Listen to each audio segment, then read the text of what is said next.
All right. Well, now let's introduce our guest for the show. Lakshmi Iyer of Kotak Mutual Fund joins in. Hi, Lakshmi. Good evening, and thank you so much for agreeing to be a part of the Money Show. So, Lakshmi, the idea behind the show is to, just educate the retail investor on how and why, to what extent as well, do the union budgets announced by the government year after year, every February, impact the common man, the retail investor. So Lakshmi, in the past, have you seen, or as a retail investor who's investing in mutual funds, maybe for the long term, to what extent do I need to pay attention to the union budget, Lakshmi? Good evening. I think as a retail investor or any genre of investors, it is very, very important to pay attention to the announcements that happen in the budget, because ultimately budget is nothing but cash flows, which is inflows stroke outflows. So whatever comes in as an inflow to the government of India typically is an outflow for depending on the nature of the individual. And in case of a retail investor, these outflows could be in the form of tax. Well, it could be tax ops also. So it could be in the form of inflow or, various sectors where incentives stroke benefits could be given, which could be like a housing sector, like an FMCG sector, etc. So I think it's very important that every retail investor pays keen attention to the budget, because it could have implications on his or her cash flows. Favorable, unfavorable, of course, it's a function of how the budget is finally presented.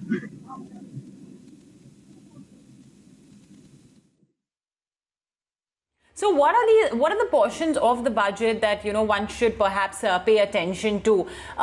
Because the budget can as we saw recently, the FM speech was more than 1 hour long. So more often than not, there are budgetary allocations. So for me as an equity investor, or rather as a debt fund investor as well, what portions of the budget should I be paying attention to?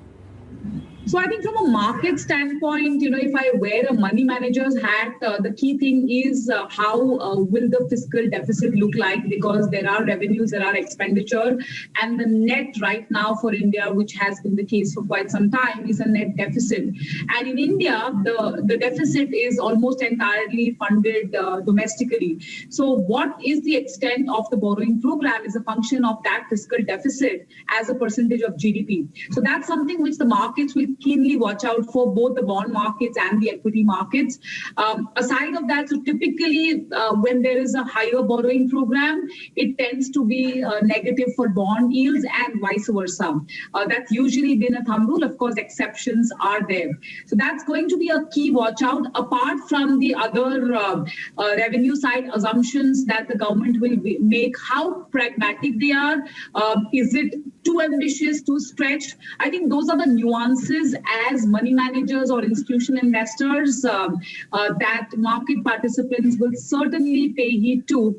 Of course, there is no doubt that even revenue side assumptions which the government will make will definitely have implications on the markets.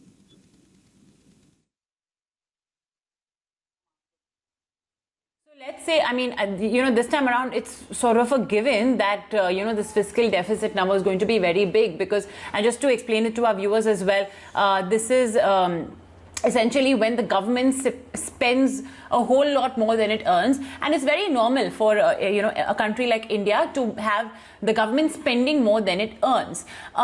So Lakshmi, obviously, as we are coping with, with the pandemic, this number is obviously going to be big. So should I assume that, okay, I am going to see inflation and interest rates are going to go higher in 2021?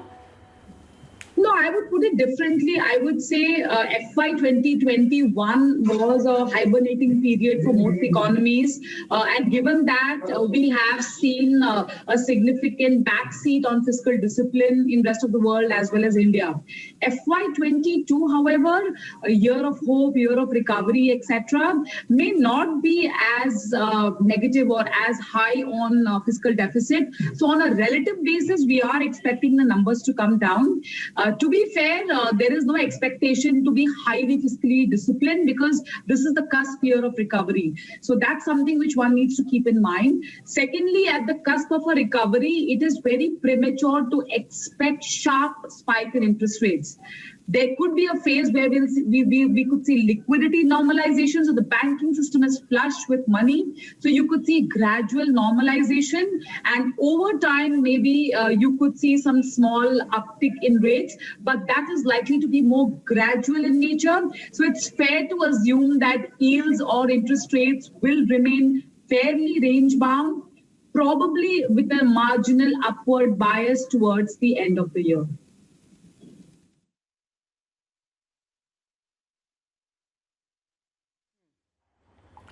All right. So, depending on, okay, let's talk about actually the year gone by. You know, debt funds managed to do pretty well. I mean, of course, equities was the star performer if we just look at the benchmarks, but debt funds too, not bad. We had double-digit returns, you know, given by most duration debt funds. I mean, what did we see that sort of spurred this, Lakshmi?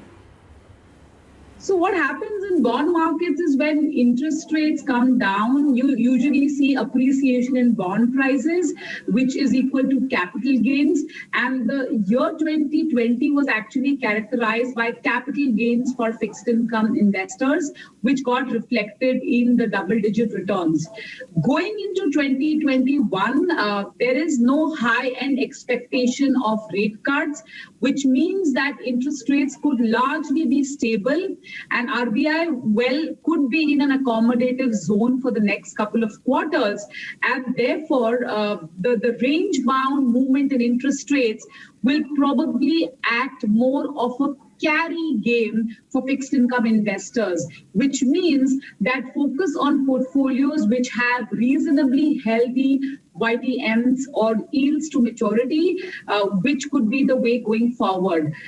We are not really expecting massive capital appreciation. And when I say massive, I'm comparing it to the year 2020, which is the year gone by, because chances of rate cuts from the current level on the benchmark front seem to be very limited.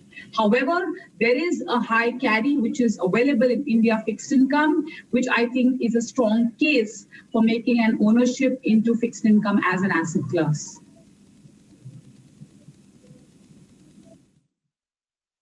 Now, you know, as we are seeing in 2021, Lakshmi, I mean, I suppose in many ways, Fed is not just the central bank of the United States, it's more or less the central bank of the world, if we could call it that, with its effects being so far and wide.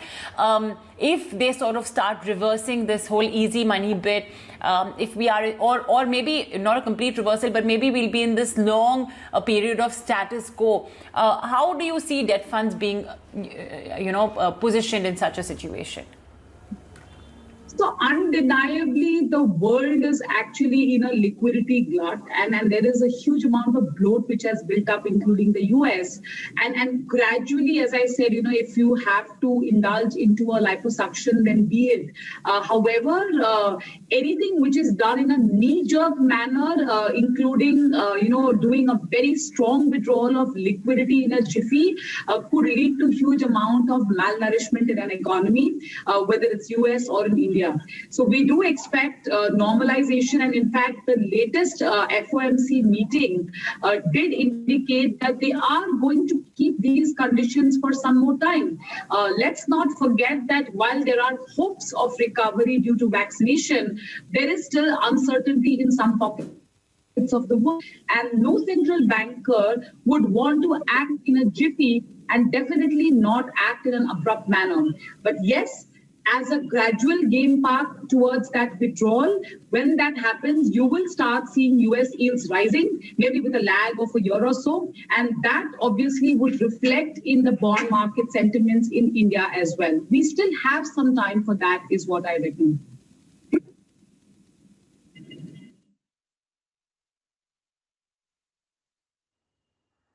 Okay, understood.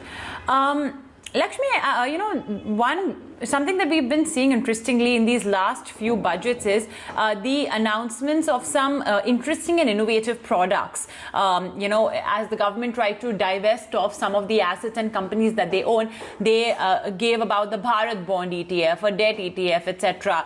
Not sure if this time around as well there will be some innovative way to divest their assets. But let's understand the track record of these. How have they done, in your opinion? How have they been a good wealth creating tool for retail investors?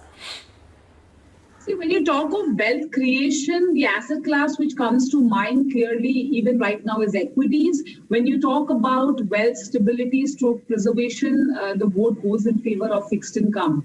So there is no doubt that innovations like these have enabled a lot of retail participation into the corporate bond market, which otherwise probably could be in traditional mode of investments, including banking products, or for that matter by NCDs, corporate NCDs, etc. So this is, strategies like these devised by the government of India is very innovative to tap that retail fold into the corporate bond markets. The underlying, usually these are target date funds where the underlying asset sinks in with the maturity date. So, it could be 10 years, 15 years, 20 years, etc. So from an investor standpoint, what you are getting underlying is a quasi-sovereign instrument. So the element of credit risk is obviously low. And interest rate risk is also mitigated. And the performance of these strategies have been in line with how the underlying interest rates have moved, which in this case has been quite favorable. So I think going forward also, if you create a basket of such strategies, it just helps retail investors and, of course, across the investment fraternity diversify into the fixed income bucket.